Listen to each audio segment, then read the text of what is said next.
میناروں کا شہر مالیگاؤں، اس شہر میں عجب اتفاق ہے کہ جب بھی یہاں ہوتا ہے، جو بھی ہوتا ہے زیادہ ہی ہوتا ہے۔ فساد ہوا تو بھی، بم دھماکہ ہوا تو بھی، اور اس کے بعد لاک ڈاؤن کے دوران جو کرونا کے مریض بڑھے تو وہ بھی بہت زیادہ۔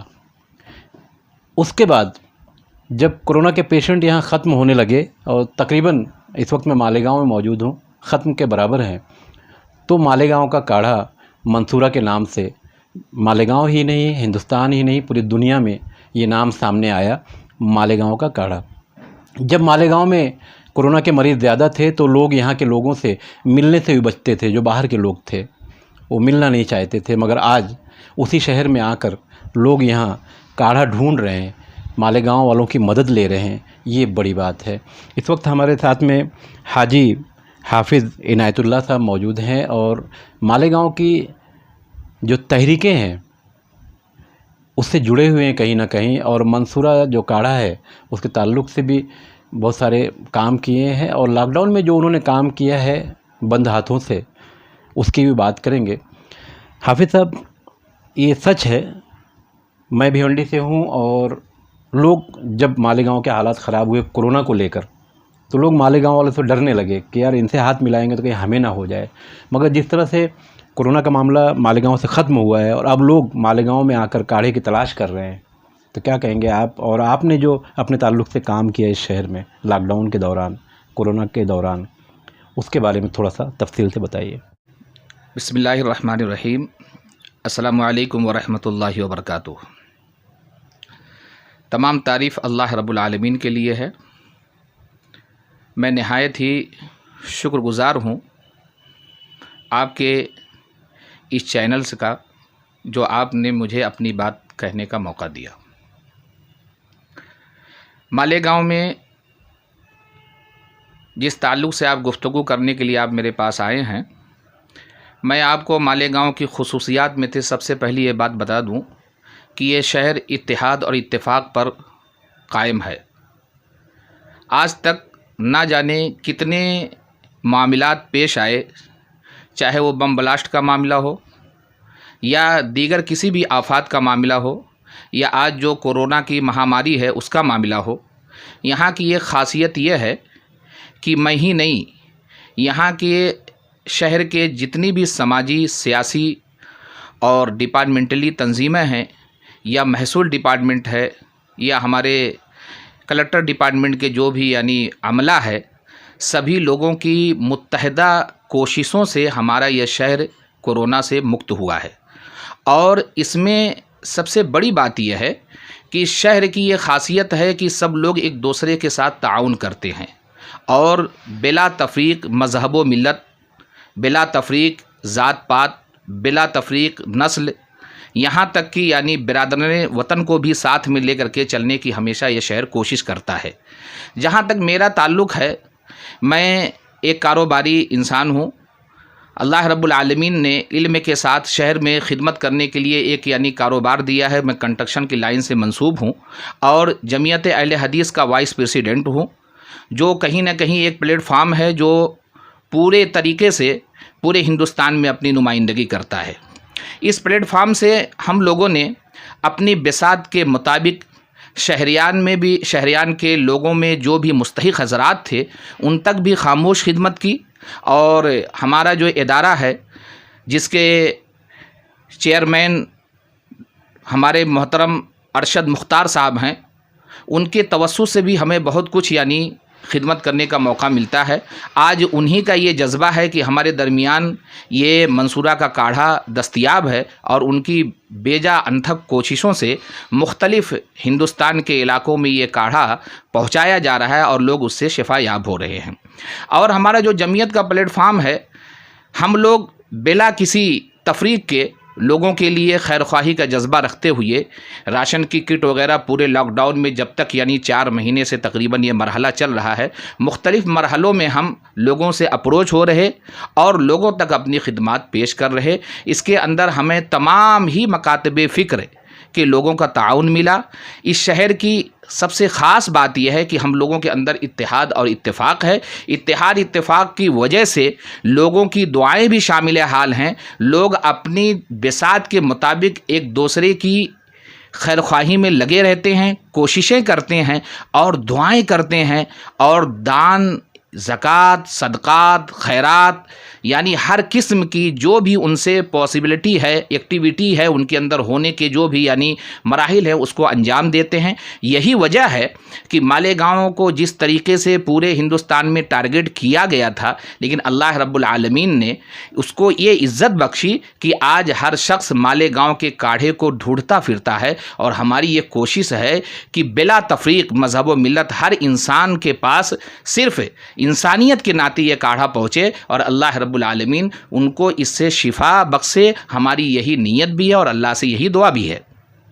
آگے میں ایک بات یہ بتانا چاہتا ہوں کہ یہاں کی سب سے بڑی خاصیت یہ ہے کہ ہمارے یہاں پہ کسی بھی قسم کا کوئی بھی اختلاف تو ایک فطرت ہے کہ ہوتا ہے، لیکن اختلاف ہم اپنے روڈوں پر یا لوگوں کے معاملاتوں میں نہیں آنے دیتے ہیں، چاہے وہ مسلکی اختلافات ہوں، سماجی اختلافات ہوں، برادری اختلافات ہوں، دینی اختلافات ہوں، یا ادر کسی بھی قسم کا اختلاف ہو۔ جب بھی کوئی قسم کی مہاماری، کوئی بھی مصیبت آتی ہے تو تمام ہی مکاتب فکر کے لوگ سر جوڑ کر کے اکٹھا ہوتے ہیں اور اس کو حل کرنے کی کوشش کرتے ہیں، چاہے وہ سیاسی لوگ ہوں، سماجی لوگ ہوں، دینی لوگ ہوں، ملی لوگ ہوں، مسلکی لوگ ہوں، یا دیگر کسی بھی محکمے کے لوگ، یہاں تک کہ ہمارے شانہ بشانہ ہمارا پولیس ڈپارٹمنٹ بھی کھڑا رہتا ہے، ہمارے محصول ڈپارٹمنٹ بھی کھڑے رہتے ہیں، دیگر ایجنسیاں بھی ہمارے ساتھ کھڑی رہتی ہیں۔ یہ اس وجہ سے آج یہ سب کے اتحاد اتفاق سے یہ شہر ہمارا ایک نمایاں مقام رکھتا ہے، اور آج اس مقام پہ جو پہنچا ہے تو اس میں سبھی لوگوں کا تعاون ہے۔ یہ کسی ایک جماعت یا کسی ایک شخص یا کسی ایک گروہ کا کام نہیں ہے، یہ سبھی لوگوں کا کام ہے۔ اور جہاں تک میرا تعلق ہے، ہماری ایک جماعت اہل حدیث جو کہ آج ایک خاموش خدمت کرتی ہے، اور ہمیشہ اس کا یہ شعار رہا ہے، یہ اس کا ایک یعنی وہ فارمولہ رہا ہے کہ بغیر کسی کو کسی بھی قسم کی ایذا دیے ہوئے، بغیر کسی قسم کی تکلیف دیے ہوئے، بغیر کسی قسم کی دل آزاری کیے ہوئے، جہاں تک ممکن ہو سکے خدمت خلق کے لیے اپنی دائرے کو وسیع رکھا جائے، اور ہماری کوشش ہمیشہ یہی رہی ہے۔ ہمارے ساتھ ہمارے ڈاکٹر سعید فیضی، شکیل فیضی، اور یہاں تک کہ یہ مالیگاؤں جو ہے پورے مہاراشٹر کی نمائندگی کرتا ہے جمعیت کے لیول پہ، چونکہ پورے مہاراشٹر کا جمعیت اہل حدیث کا دفتر بھی ہمارے مالیگاؤں میں واقع ہے، جس کے سربراہ ہمارے ڈاکٹر سعید احمد فیضی صاحب ہیں اور شکیل فیضی صاحب ہیں، اور انہی کے توسط سے سارے لوگ جو اس باڈی میں لگے ہوئے ہیں، سبھی لوگوں کی کوششوں سے ہم لوگوں نے جو بھی ہم سے ہو سکا ہم کیے، اور آج بھی ہم کرتے رہے ہیں اور انشاءاللہ کرتے رہیں گے۔ بہت بہت شکریہ۔ بہرحال اتحاد اور اتفاق سے ہی کوئی بھی جنگ جیتی جا سکتی ہے۔ مہاراشٹر کی راجدھانی ممبئی سے تقریباً 300 کلومیٹر کی دوری پر شہر مالیگاؤں نے اتحاد اتفاق کی بدولت ہی کورونا کی یہ جنگ جیتی ہے۔ حافظ عنایت اللہ صاحب، آپ سے میرا ایک آخری سوال ہے۔ ایک پاکستانی شاعر کا قول ہے کہ پڑھے لکھے لوگ جو زیادہ تعلیم یافتہ ہوتے ہیں، کچھ لوگ جنون کی حدوں سے بھی زیادہ تعلیم یافتہ ہوتے ہیں، اکثر وہ لوگ اکیلے پن کا شکار ہو جاتے ہیں۔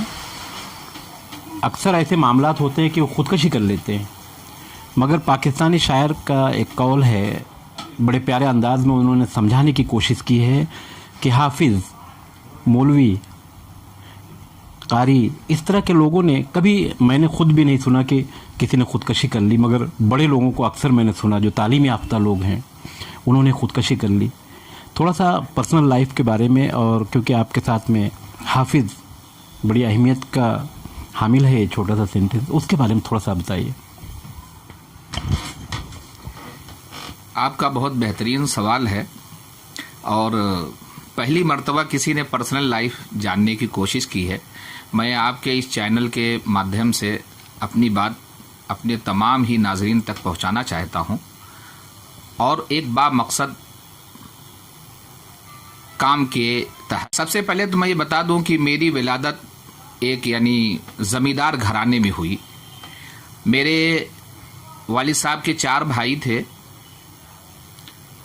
اور ان میں سب سے بڑا لڑکا جب میری ولادت کے وقت یعنی یہ متفقہ فیصلہ ہوا کہ یہ گھر کا بڑا بچہ ہے اور اس کو کوئی بھی بڑا ڈاکٹر یا انجینئر یا کسی بھی بڑا پوسٹ محکمے میں اس کی تعلیم دلائی جائے تاکہ یہ اپنے خاندان کا نام روشن کرے. لیکن میں سب سے زیادہ شکر گزار ہوں اللہ رب العالمین کا کہ اس نے میرے لیے جو بھی فیصلہ کیا آج میں اس فیصلے سے بہت زیادہ خوش ہوں. اور زمین پر یہ فیصلہ کرنے والے ہمارے دادا تھے، آج وہ ہمارے درمیان میں نہیں ہے. اللہ رب العالمین ان کی قبر کو نور سے بھر دے. انہوں نے کہا کہ میرے خاندان کا پہلا بچہ ہے، میں اس کو حافظ بناؤں گا. اور انہوں نے مجھے یہ سمجھایا کہ بیٹا حافظ اللہ کی حفاظت میں رہتا ہے. بس ان کے ایک یہ جملے نے میرے اندر وہ جنون پیدا کر دیا اور میں الحمدللہ اللہ کے فضل و کرم سے حفظ کی تعلیم مکمل کیا اور اس کے بعد جامعہ محمدیہ منصورہ میں ایڈمیشن لیا اور عالمیت کی تعلیم حاصل کی. اس کے بعد جو ہے میں نے اللہ رب العالمین کے فضل و کرم سے اللہ کی ذات پر مکمل یقین رکھتے ہوئے کاروبار میں اپنا قدم رکھا، اسی کانفیڈنس کے ساتھ کہ اللہ رب العالمین میرا محافظ ہے. مانا کہ دنیاوی ڈگری میرے پاس نہیں ہے، لیکن اس کائنات کے نظام کو چلانے کے لیے جو سب سے بڑی بایولوج ہے اللہ کے نبی کریم صلی اللہ علیہ وسلم کی سنت اور اللہ کی کتاب قرآن، اس کا میں حافظ ہوں. اللہ رب العالمین مجھے کسی بھی محاذ پہ ناکام نہیں کرے گا. یہ میرا ایمان تھا، ہے اور رہے گا. اور میں تقریباً 25 سال سے بلا معاوضہ قرآن مجید کی تلاوت رمضان کے مہینے میں تراویح کی شکل میں ادا کرتا رہا، لوگوں کی تراویح کی نماز پڑھاتا رہا. اس کی خیر و برکت یہ رہی کہ اللہ رب العالمین نے مجھے میری تجارت میں بے پناہ خیر و برکت دیا. میں لوگوں کو ایک پیغام دینا چاہتا ہوں کہ دنیا کی کوئی بھی ڈگری، دنیا کی کوئی بھی سند اس بات کی ضامن نہیں ہوتی ہے کہ اس کے اندر کتنا زیادہ عہدہ ملے گا، کتنا زیادہ پیسہ ملے گا، کتنی زیادہ رزق ملے گا.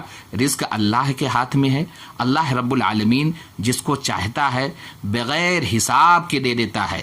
اور اگر کوئی آدمی اللہ کی طرف رجوع ہوتا ہے، اللہ کے بتائے ہوئے قوانین، نبی کریم صلی اللہ علیہ وسلم کی سنت کے مطابق اپنی زندگی گزارتا ہے تو اللہ رب العالمین اپنے وعدے کے مطابق، قرآن کی اس آیت کے مطابق کہ من کان یرید حرث الآخرۃ نزل له فی حرث ومن کان یرید حرث الدنیا نؤتہ منها وما له فی الآخرۃ من نصیب، کہ جو شخص دنیا کا طلبگار ہوتا ہے اس کو دنیا تو دے دی جاتی ہے لیکن آخرت میں اس کا کوئی حصہ نہیں ہوتا ہے. اور جو آخرت کا طلبگار ہوتا ہے اس کو اللہ تعالیٰ اپنے فضل و کرم سے دنیا بھی عطا کرتا ہے اور آخرت بھی عطا کرتا ہے. یہی میرا ایمان ہے اور میں اسی ایمان کے بدولت آج یہاں تک میں پہنچا ہوں. اللہ کا نہایت ہی فضل و کرم ہے کہ اللہ رب العالمین نے مجھے دین اور دنیا دونوں کی کامیابی دی ہے اور اس شہر کا بہت زیادہ تعاون ہے. اس شہر نے مجھے بہت زیادہ دعاؤں سے نوازا، محبتوں سے نوازا. اس شہر سے میں محبت کرتا ہوں کیونکہ اس شہر نے مجھے بہت کچھ دیا ہے.